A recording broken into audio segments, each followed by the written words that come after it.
Hello, everyone, and welcome back to another episode of the Eclectic As A Podcast.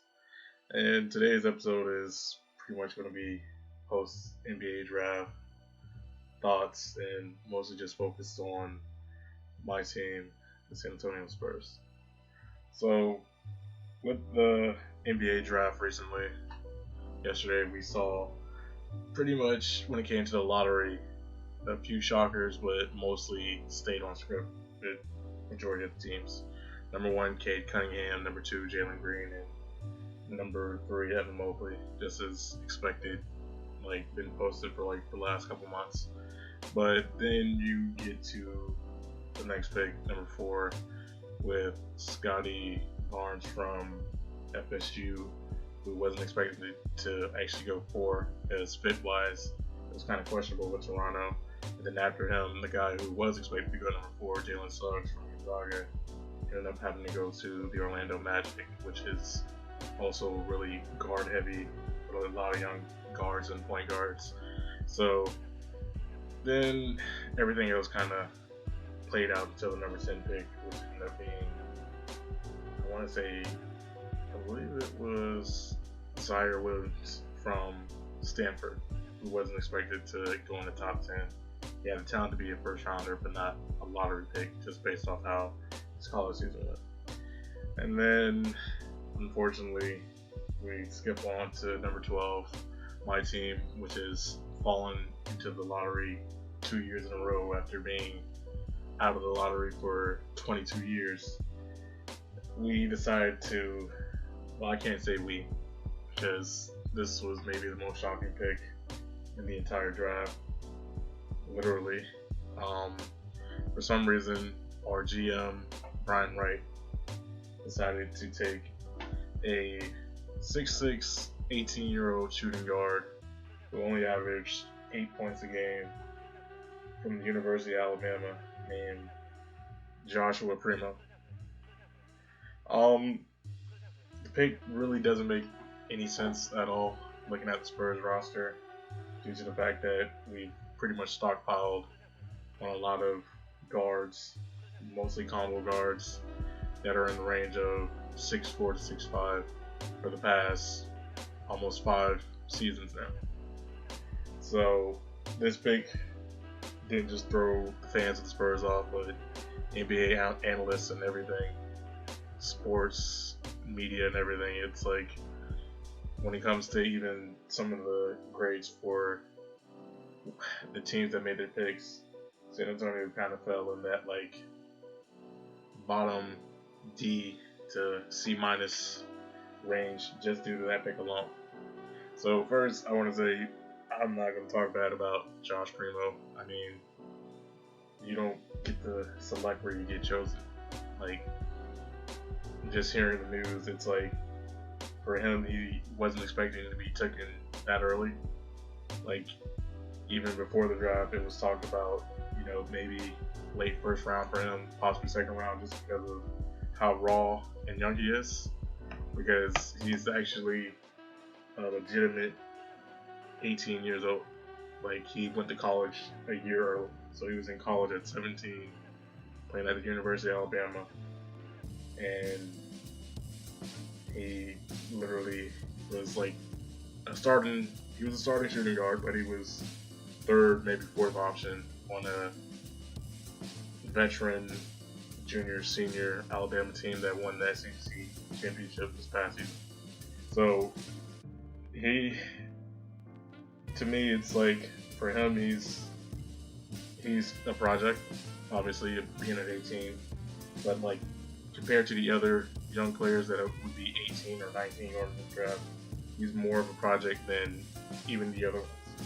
Because obviously there's a lot of one and dones that come out of college, and teams are always, if the talent's there, they're willing to take them. But with him, he's a whole different situation. It's not he's this young kid that was playing overseas and just happens to be 18. It's he's a guy who, age-wise, would technically be walking onto a college campus right now out of high school. That's how young he is. I mean, he did play a part in Alabama like having a good season that it did, but he was the third option who only put up 8 points a game. That's not good for a guard, and that's definitely not good for a guard to be drafted in the lottery at number 12 when we're a team that's literally started to slowly build up to where all the young guys that we have had are finally going to get the minutes they deserve, finally get to showcase their abilities, and finally have like no one in the way since for years when it comes to some of these guys like DeJounte Murray, Lonnie Walker, Derek White, even Keldon Johnson. Like they had to wait behind veterans just due to the Spurs having this system of having their young guys first go play in the G League. Even if they're a first rounder or a second rounder, it doesn't matter. They're playing in the G League for a couple months or possibly a year, and then they would have to wait behind the veterans that Coach Popovich would be pushing because he's always been, trying to be in the mix for a playoffs or a championship. For the last 5 years, we haven't been in that situation. So, obviously, with the stockpile of guards, and also the veterans in front of them, when the dust finally cleared with the guards slowly being pushed out and leaving through free agency, you would think the focus would be on the guys that have been here, have been waiting, and all we needed to do in the draft was to draft someone that doesn't clash with them but fits in where we're lacking at. And where the Spurs have been lacking at the past two seasons, it's been with the bigs. Like, the Spurs, they literally have a team that's majority of guys that are 6'5" and shorter. And the NBA, you gotta have bigs, or you have to have decent forwards or versatile forwards. Like, you can't win with just guards. Like, I can't name a team that has won with just having guards. And that's why with the number 12 pick being Josh Primo, it's kind of like, it kind of alienates the fans, and also that kind of alienates the players that we currently have. Like, when it comes to a guy like Lonnie Walker, who has maybe had to sit back the most due to the fact that we had someone like DeMar DeRozan whose game is kind of like his, but he's more established and veteran. And we're finally about to get rid of, or possibly get rid of, DeMar DeRozan and let him walk. This is it. That would have been the perfect time for him to get all the minutes he needs, finally show his progress, and now we draft another shooting guard who's possibly going to need minutes just based off where they drafted. And then when it comes to the post, like, comments made by the GM Brian Wright, like, you hear him talk about he's the best player at the position that we need. He's the best player that was available right there. He can possibly play the point guard on top of being a shooting guard. And it's like, I call it, a scripted smokescreen. Like, you're trying to twist what would possibly make no sense, or just would have straight, like, venom and vitriol spit at him to cover up the fact that he decided to make a pick that makes no sense. Like, it alienates the fans and it alienates the players. Because I think even the point guard comment kind of affects our starting point guard, who just got off a full season where he was averaging like 15 and 5. Like, he's slowly become better. And he's becoming like the talk of trades of other teams that have a lot of money and also have the need to win and need a point guard that can possibly be a two-way player. And our point guard, DeJounte Murray, fills that spot perfectly for a lot of teams.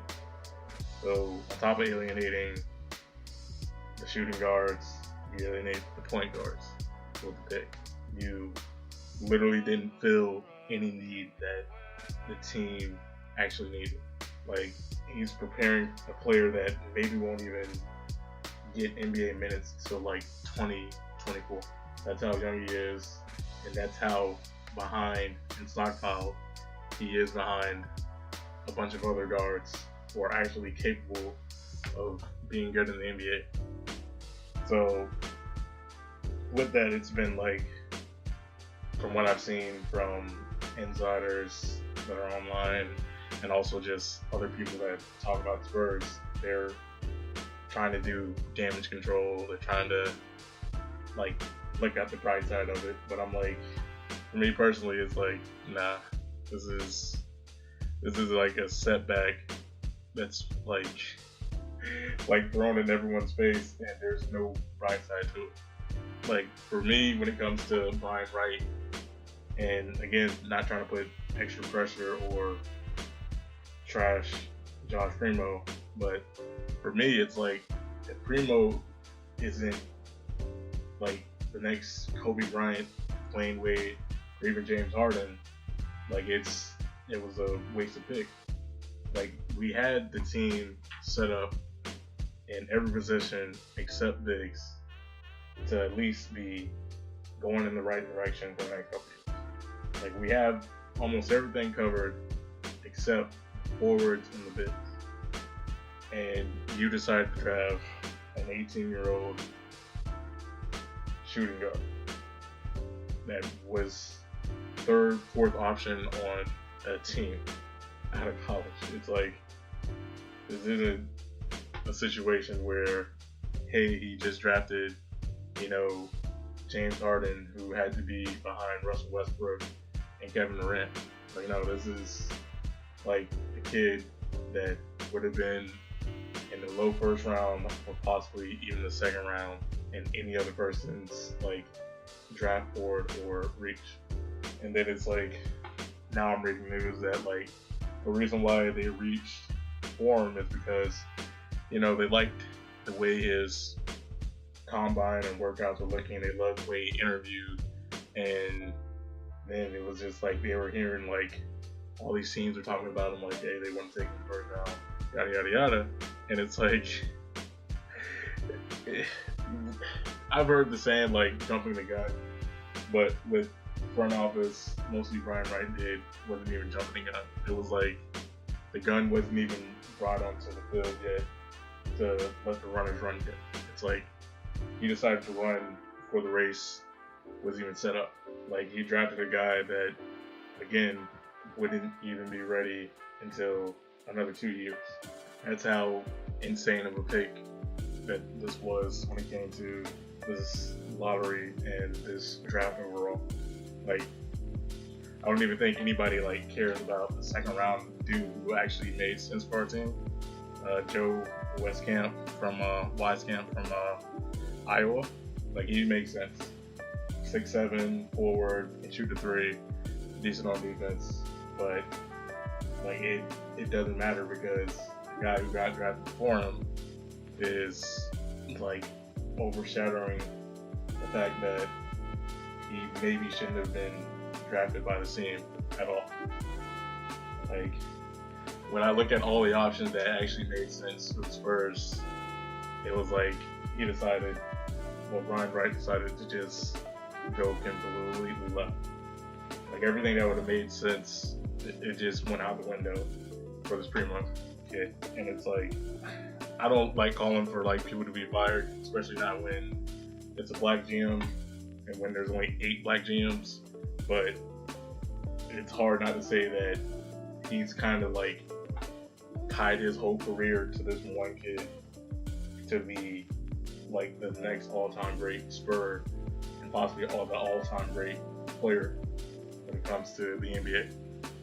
Like, I'm also like reading that other teams were saying that they were going to move up and get him, or just do whatever to get the kid. And then you find out it's like no teams really had to make any moves. Some teams completely traded out of the draft. It was like no one didn't get who they wanted. I mean, unless you were one of the teams that were trying to get one of the top 3 guys, like everybody wanted those top 3 guys. But nobody was, once you got past the top 3 guys and knew that you couldn't get them, it's like, hey, at least we got somebody else that we want. Like with the Spurs, we didn't feel a need. We didn't like make a trade or nothing. Like with the NBA, when it comes to the offseason, the draft, I call it lying season. Like this is where you hear the craziest stories and lies that happen when it comes to what's happening going into the draft and then what's happening in free agency.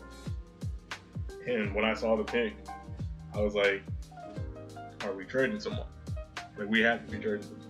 Like, it doesn't make sense for us to take another guard on top of the stockpile of guards we already have. Like, it makes zero sense for this kid to become a guard fan. And obviously, free agency isn't until August 2nd. So there's a possibility either he gets traded or one of the guys we've already developed gets traded when it comes to free agency. So personally, I'm just like, I don't think I've been hurt by the Spurs since like the Ray Allen shot. So the fact that we had all the options right there, and then some of those options ended up going to actual rival teams. Like Houston ended up getting two guys that both would have made sense for the Spurs, and now they're right down the road. Like Charlotte ended up getting the other guy, Kai Jones, Douglas, who I feel like should have been like the number one option to take right there at 12, and now he's in Charlotte. Like, to say it was a reach is like, it's saying that's nice. That's the nicest way you can say it's a reach, but it's like he reached so far that it, like, his arm should have fell off. Like, this is how much of a reach for Josh Primo it was. So I don't know what's gonna happen in the offseason, but it's kind of like you don't know what to expect now with the team, because when you go from 22 years of being a playoff team to in the lottery 2 years in a row, it's kind of like culture shock. I mean, I understand like every team goes through it, but when you've been on the team, when you've been watching the team go 22 years without having to be in the lottery, and then once we get into the lottery, we either do right by making a pick like taking Devin Vassell, or we completely miss by taking a guy like Josh Primo, who, again, not dumping on him, but fit-wise makes zero sense for the team. And it's like with Brian Wright, he's been a GM now 3 seasons. It's like he'll take one step forward, and then the next step is just to set up to do a backflip to go 100 yards back.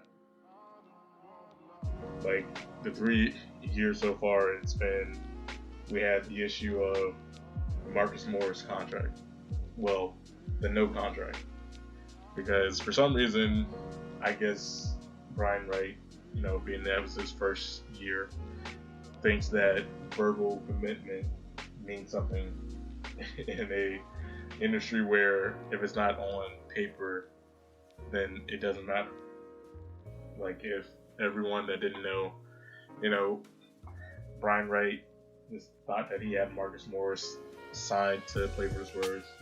He decided that he didn't want to go to the Spurs and ended up signing with the Knicks. And while he was waiting for Marcus Morris to get back, he decided that he would trade a player that the Spurs developed, 6'9", shooting guard / small forward, Dallas Bertans, to the Washington Wizards for pretty much nothing.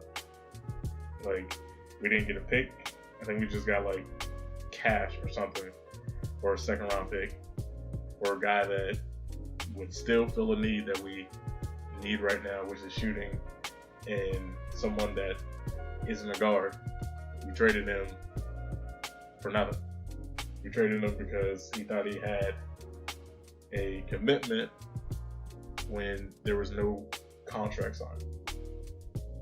Like, that's what our GM, our new GM, decided to do. Like, throw away a guy who's been in the system, that's shown that he's getting better, who fills a need, and you trade him for somebody that didn't even sign a contract. And then, due to that, you know, mishap on his watch, they decided to sign Tamari Carroll. Tamari Carroll, decent 3-and-D guy, with 6'6", 6'7", was either hurt or did not fit whatever Greg Popovich was looking for, and pretty much never even played for the Spurs, even though he signed a contract for 3 years, $20 million. What I think he had to be bought out and ended up finishing the season with the Houston Rockets. So we lost a player we developed for nothing, and he ended up giving a contract to a guy who never even played for us, pretty much. Like, that was year one under Brian Wright. Year two, after we missed the playoffs for the first time in 22 years, get to the draft, the options that we had with the lottery pick, which was number 12, was pretty much no way you could miss unless you decided to take a guard. And then, we didn't take a guard, got Devin Vassell, which was good. The 41st pick that we had, again, we don't need any guards. I know it's the second round, it's usually hard to get what you want or a quality pick sometimes, but with that draft from last year, there was actually decent bigs that could have been taken. And instead of taking somebody like Nick Richards from the University of Kentucky, he decides to take 6'1" point guard Trey Jones from the University. Again, we're a team that don't need guards, didn't need guards this year, didn't need them last year, and he decides to take another guard. So, as of right now, it's kind of in the air when it comes to free agency. Like, everyone's saying that the Spurs needs to go after John Collins from the Atlanta Hawks, since Spurs this season has about $51 million in cap space to use to sign free agents, since we don't have LaMarcus Aldridge anymore on the books, and we don't have, as of right now, DeMar DeRozan. We're both guys that were on max contracts, or max contract-like contracts. So, when it comes to John Collins, my opinion is no. Like, I've seen what he did this current playoffs, but I also watched him years prior, before he became a free agent. So, with John Collins, 6'9", 6'10" power forward for the Hawks, to me, he's just not it. And due to the fact of Popovich still being the coach, he definitely wouldn't fit, just because his style of play doesn't match the type of forwards that Popovich is used to. And the fact that we would maybe have to match what his team, the Atlanta Hawks, can offer him, it would make no sense to tie our franchise down to a guy who's proven to be a part-time second option / part-time third option for the Atlanta Hawks, to a contract that maybe ends up being like $100+ million for like 5 years. Like, that's not the type of guy you give max money to on a team that's pretty much going into rebuild. Even though he fits that gap that we could have easily drafted to fix, like, to give him $100+ million after watching how he played in the playoffs, and pretty much the first 2 rounds he kind of lucked out. First round, the Hawks played the Knicks, and Mitchell Robinson, pretty much their best center, was out injured, and pretty much he looked decent against them. But really, it was DeAndre Hunter who was kind of the main reason why Julius Randle and the other wings for the Knicks couldn't really do anything against Atlanta. And on top of that, it's kind of been established, like it's been too many situations in the news where you would hear like situations where he would be taking shots at his teammate and the established face of the franchise, Trae Young, and I don't think that would be somebody that you would want to have in San Antonio and possibly give money to a guy that at no point is the face of a franchise. Like, I don't think he'll ever be all NBA or even an all-star. And so I don't think that with this free money that San Antonio finally has to use, they should be wasting it on a guy like that. Like, there's no point in going backwards even more when we can go the cheap route. We can look at somebody like a Bobby Portis, who's a free agent. We can possibly look at some other guys, but when it comes to filling a need, I don't think we need to throw a max contract at a guy who at no point was the face of the franchise. Because when it came to DeMar DeRozan, why he got a max contract with Toronto? Because he was the face of a franchise. LaMarcus Aldridge, when we signed him, you know why we signed him? Because he was the high quality big who was a face of a franchise in Portland. John Collins is the second and the third option for the Atlanta Hawks. And I think because of his age, with him being like 25, they think that he still has time to grow and he would, I guess, fit the timeline with the other young players on the Spurs. And I'm thinking if it was at a cheaper price, then yeah, he would make sense price-wise. And due to the fact of, again, him being 6'10", and us not having a lot of depth at the bigs. But for $100+ million, no, I wouldn't even pick up the phone for him. Like, it doesn't make any sense for people to even throw that in the air that we need to sign a guy with that type of background. I mean, there's film to show that he's not elite. Like, he's not a max contract guy on any other team.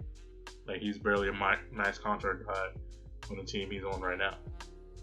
Because just imagine him in the West having to play up against Anthony Davis for games, or possibly having to go up against, let's just say, Rudy Gobert. He's maybe not elite, but he's a top defender. What is going to happen? Because we just saw what happened in the Eastern Conference Finals. Like, when he had to play without Trae Young, he literally had a game in the Eastern Conference Finals with 4 points. We've seen him play against the Spurs, and he literally finished the game with like 3-4 points and even got ejected because he was that frustrated. Like, that's not the type of guy you give max money to. You give max money to the guy who's the second option that can easily be the face of a franchise. Or you give it to the guy who's capable of being the actual face of a franchise and the first option. Like, you don't give it to a guy who's on a team on the East, a young team I bet, that's barely a second option, and sometimes majority of his career has been playing like a third option. Like, that doesn't make sense to give that type of money to that guy just because we have it. So hopefully with free agency coming up, Brian Wright and front office can possibly make up for this unexpected, frustrating draft that just passed.